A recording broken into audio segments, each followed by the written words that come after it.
নমস্কার, আমি মৌমিতা। আমার নতুন একটি ভিডিওতে আপনাদের প্রত্যেককে স্বাগত জানাই। আশা করি আপনারা প্রত্যেকে ভালো আছেন, সুস্থ আছেন, আনন্দে আছেন আর অবশ্যই পজিটিভ আছেন। তাহলে চলতে থাকুন কিছুটা পথ আমার সঙ্গে। এখন বাজে সন্ধে 6টা। এই যে আমরা খাচ্ছি কফি, মামুনি করে দিয়েছে, আমি আর ও। আর সন্দীপও এসেছে, ওখানে কফি গরম করছে। আর আজকে আমরা যাবো হচ্ছে বাটুমাসির বাড়িতে, তাই তো? সন্ধ্যাবেলা এখান থেকে সামনেই, আর যেতে তো হবেই। তার কারণ হচ্ছে দেখুন, ওই বলে না 3তলা মল পুরোটাই শাড়ি, আর এখানে হচ্ছে 3তলা বাড়ি পুরোটাই খালি। তো সুতরাং না না, এই তো ভাবলাম আর কি, মানে ওই আর কি এসে যায় মাঝে মাঝে, একটু পবিত্র জেগে যায় না, ওই জন্য ছন্দটা চলে আসে। যাই হোক, আজকে আবার মৈনাকের বার্থডেও আছে। আমি স্টেটাসে দেখলাম, মাসি যদিও বলেনি একবারও। তো দেখা যাক কি নিয়ে যেতে পারি বা না পারি, সমস্ত কিছু দেখুন জানুন, কি আর করবো। এই তো চলছে আপাতত। কফি টফি খেয়ে নিই, তারপরে দেখা হচ্ছে। একটুখানি কফি কম পড়েছে, তাই আমি ভাবলাম আমি করে দিই, কারণ মামুনি সন্ধ্যে দিচ্ছে, ওপরে বাবা ও ঠাকুর ঘরে সন্ধ্যে দিচ্ছে। তো যাই হোক, এইখানে এলাম খাঁটি দুধ। সত্যি করে আমরা অনেক সময় কান্ট্রি ডিলাইট বা এরকম অনেক কিছুর অ্যাড দেখি, বা প্যাকেট দুধ। আমি যেদিন কাউকে বলছি এটা কিসের দুধ, মানে মামুনি ফুটিয়েছে অ্যাড করা, পরে হয়তো আপনাদের কোনো সময় শেয়ার করব, ঠিক এতটা সর পড়েছে। এবার ও প্রতিদিন ওই মালাইটা খায় রাত্রিবেলা, আমিও দুধ খাই রাত্রিরে। ও ছুটে এসেছে, বলছে হ্যাঁ বিয়ে মঞ্চে তো তুই নতুন, তা বলে সবকিছুর ভাগ নিস না বলে। সত্যি বলছে এতটা করে সর পরে, পুরো হলুদ সরটা মালাইটা আর কি।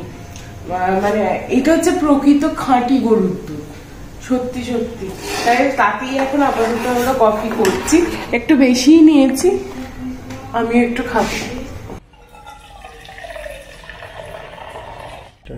এই যে রেডি হয়ে গেছি, মাসিমণির বাড়ি যাবো বলে। বাটুমাসির বাড়িতে সামনেই মৌপ্রিয়া আর মৈনাক। মৌপ্রিয়ার জন্য এবং মৈনাকের জন্য আপনারা আগেই দেখেছেন যে আমি যে গিফটগুলো পেয়েছিলাম রিসেপশনে, এটা নয় যে আমি আমার পছন্দ মতো গিফট সরিয়ে রেখে দিয়েছি তারপরে সবাইকে বলেছি পছন্দ করতে, এমনটা একেবারেই নয়। সব ওখানেই গিফট র্যাপ খোলা হয়েছে, এবং যার যেটা পছন্দ মন খুলে আমি বলেছি নিয়ে নিতে। তার কারণ হচ্ছে এটার মধ্যেও একটা আলাদা আনন্দ আছে। তো যাই হোক, মৈনাকের বার্থডে উপলক্ষে এটা একদমই নিয়ে যাচ্ছি না, এই ভুলটা একদমই ভাববেন না। এটা আমি পেয়েছিলাম, ওরা তো কবে আসবে কি আসবে জানি না, ওই জন্য আমি আমার পছন্দ মতন একটা নিয়ে যাচ্ছি। কারণ ছেলেদের গিফট তো খুব কম পেয়েছে, শার্ট যেটা ওর সাইজের হবে না। তো এরকম একটা 3D এফেক্টের ফিশ শুনলাম, মৈনাকের ঘরটা নতুন হয়েছে, আশা করি ওইটা ঘরের শোভা বাড়ানোর জন্য কিছু একটা ব্যবহার করতে পারবে।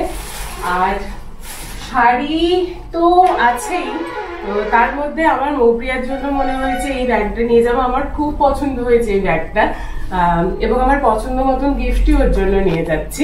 আর মৈনাকের জন্য যাওয়ার সময় দেখছি যদি কেকের দোকান থাকে, এখানে তো আমি কিছুই চিনি না, তো একটা ছোট্ট কেক কাটিং তো বানতা হয়, আজকে বার্থডে। আপনারা অনেকেই বলছেন যে গয়নাগুলো দেখাতে, আসলে বিষয়টা হচ্ছে সবসময় তো ঘরে রাখা যায় না বিষয়টা, আর আমি তো একেবারেই বুঝতে পারছি সোনা সম্পর্কে সিদ্ধ হস্ত। তো সুতরাং বাপিকে বলেছিলাম, বাপি কালকেই ব্যাংকে রেখে দিয়ে এসেছে। কিছু গয়না আছে অফকোর্স, যে অষ্টমঙ্গলায় যাবো, কিছু তো সেজে যেতে হবে, তো যেগুলো আছে সেগুলো একটু দেখাই। এইটা হচ্ছে বাবা দিয়েছিল একদম আশীর্বাদের সময়, এটা হয়ে গিয়েছিল, এক হাতে পড়েছিলাম বোধহয়, আমি জানি না খেয়াল করেছেন কিনা। এইটা বাটুমাসি দিয়েছে, অর্থাৎ আজকে যার বাড়ি যাচ্ছি সেই মাসিমণি দিয়েছে। এইটা গোল্ড প্লেটেড জুয়েলারি, এটা একদমই সোনার নয়, তবে আমার খুব পছন্দের, সবের সাথে পরে নিয়েছি। এই হারটা সম্ভবত এখানেই কেউ একজন দিয়েছেন, মানে গিফটের সাথেই পেয়েছিলাম আর কি, বেশ সুন্দর মানিয়ে গেছে। এরকম হার অনেকগুলো পেয়েছি, আমার বাড়িতে আছে, গিফটে দেখাবো ওখানে গেলে। আর এই সুন্দর সুন্দর যেগুলো আমি সত্যি পড়তে পারবো, এরকম একটা সুন্দর পুচকে জিনিসটা আমাকে দিয়েছে শান্তনুদা, মানে শুভঙ্করের বন্ধু। তো আপাতত এই, আর এই শাড়িটা পিপি দিয়েছিল আইবুড়ো ভাতেতে, আমার পিসি দিয়েছিল। ভেবেছিলাম শাড়ি একদম পরবো না, কারণ এখানে এই ধরনের সবাই খুব মন খোলার, এত রেস্ট্রিকশন, এত মানে রিচুয়ালস এই সেই কিচ্ছু নেই, মানে আমাকে তো পুরো মুড়ে রেখেছে তুলোর মধ্যে। আমি জানি না আপনারা বলবেন প্রথম প্রথম এরকম হয়, বিশ্বাস করুন আমাকে এত ভালোবাসা দিয়েছে, কোনো রকম ব্যাপার নেই। আমি যদি কিছু না পড়েও ঘুরি এখানে কেউ বলার, কেউ বলবে না, বরঞ্চ বলবে এটাই করো যেটা তোমার ভালো লাগে। বাট এত শাড়ি পেয়েছি কবে পরে উঠতে পারবো জানি না, তাই আজকে ইচ্ছা হলো সুন্দর করে সেজে গুজে যাই। এরপরে তো কাছাকাছি বাড়ি, বুঝতেই পারছেন আমাদের ওইখানের মতন ব্যাপার হয়ে যাবে, ওর বাড়ি যখন তখন চলে যাবে, তখন এমনি ইনফরমেন্ট বেশিতে চলে যাব। অনেক দেরি হয়ে গেছে, 7:30 বাজে। এই দুটো গিফট রাত করে কেক কিনে মিষ্টি কিনে আপাতত দেখা হচ্ছে মাসিমণির বাড়িতে।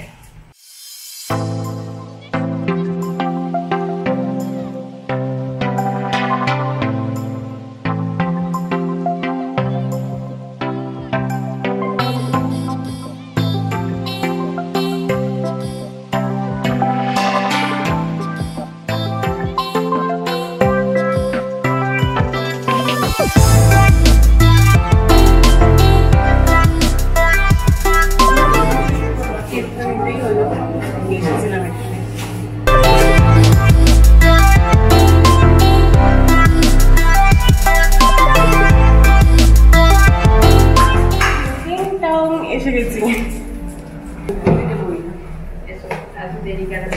মাছ খাওয়ারই করতে থেকে আমার কোনো বেশি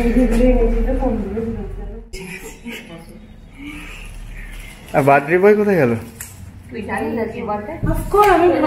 সোশ্যাল মিডিয়ার দুনিয়া। এইটা বার্থডে গিফট নয় একেবারেই, আমি যেগুলো গিফট পেয়েছি তার থেকে আমি সবাইকে দিচ্ছি, তোরা কবে যাবি জানি না। এইটা হচ্ছে মহিলাদের জন্য, ওনাদের জন্য নতুন ঘর তোর গোছানো করছে, ওই জন্য শাড়ি আনিনি, চাই না, যেটা আমার খুব পছন্দ হয়েছে। ভালো লাগছে। তোমার যদি কিছু শাড়ি পছন্দ হয় ঢালা মানে পরে আছে, নিয়ে নেবে। আপনি এবার বসুন, আলা হয়ে গেছে। মাসে আলাদা করে ওই যে বাড়ি আসলেই পরিচয় করিয়ে দিতে হয়। অসম্ভব ভালো, ভীষণ প্যাম্পার করে, অসম্ভব ভালো রান্না করো, অসম্ভব ভালো, অসম্ভব ভালো রান্না করে।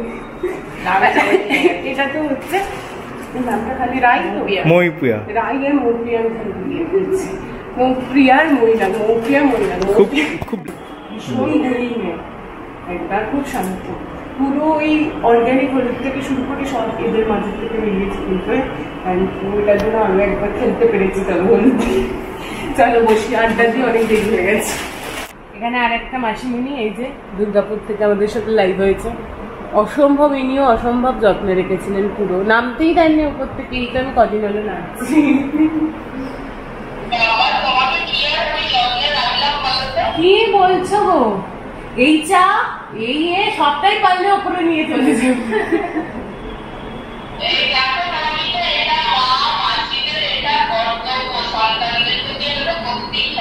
সবাই করে, অনেস্টলি বলছি সবাই করে না, এটা অন ক্যামেরা বলছি সবাই করে না। এই ভালোবাসাটা সবাই পায় না, হয়তো সবাই বলবে প্রথম প্রথম সবাই পায়, কিন্তু তাও আমি বলছি।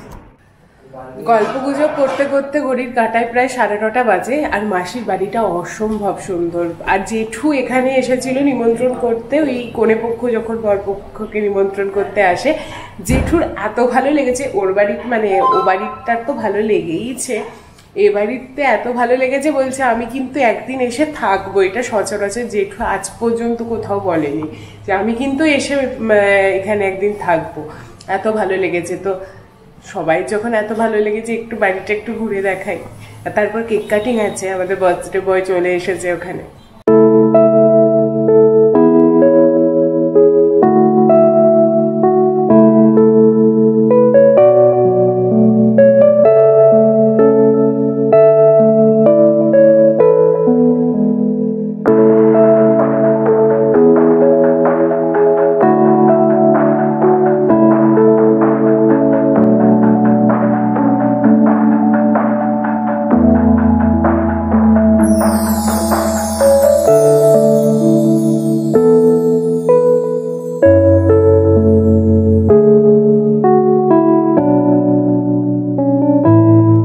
চলুন কেক কাটিং করি একটু, আমাদের বার্থডে বয় মৈনাক।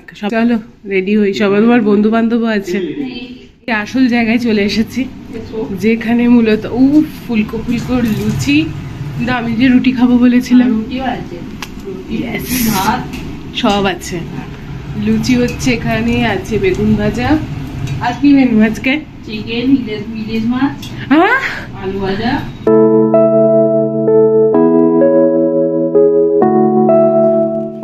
মাসি বলছে মুখ টুক কিরকম হয়ে গেছে, যে এইটাই আমাদের সাধারণ জীবনযাত্রা, সেজে গুজে আসাটাই ইজ নট লাইক দ্যাট। চলো কেক কাটো, তুমিও চলে যাও ওখানে। Happy birthday to you, happy birthday to you, happy birthday dear Mainak, happy birthday to you, god bless you.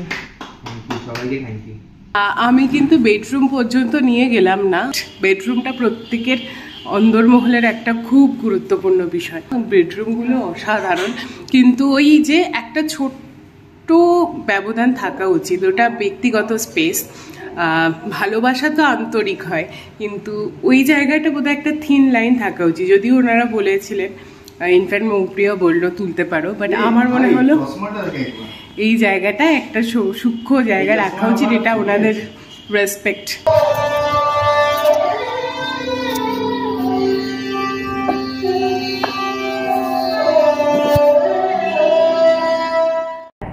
আসছি আবার, তো আসবো আসতে হবে। ওই যে আমি বললাম সন্ধ্যাবেলা 3 তলা বাড়ি পুরোই ফাঁকা, তারপর আমাকে এদিক ওদিক ঘুর। না, ওই ডায়লগটা কি ছিল, 3 তলা বাড়ি শাড়ির কি একটা? 3 তলা বাড়ি পুরোটাই খালি। তাহলে যেতে যেতে শেষ করলাম আজকের ভিডিও। অসম্ভব ভালো একটা সন্ধে কাটলো, সকলে মিলে হই হই করে জন্মদিন উদযাপন করে। আপনারাও এভাবে উদযাপন করতে থাকবেন, প্রত্যেকটা মুহূর্ত বেঁধে বেঁধে থাকবেন সকলের সাথে, কারণ আমরা জানি না ঠিক আগামীতে কি হতে চলেছে আমাদের সাথে, কারণ প্রতিটা আগামীকাল অজানা। দেখা হচ্ছে পরের ভিডিওতে, টাটা।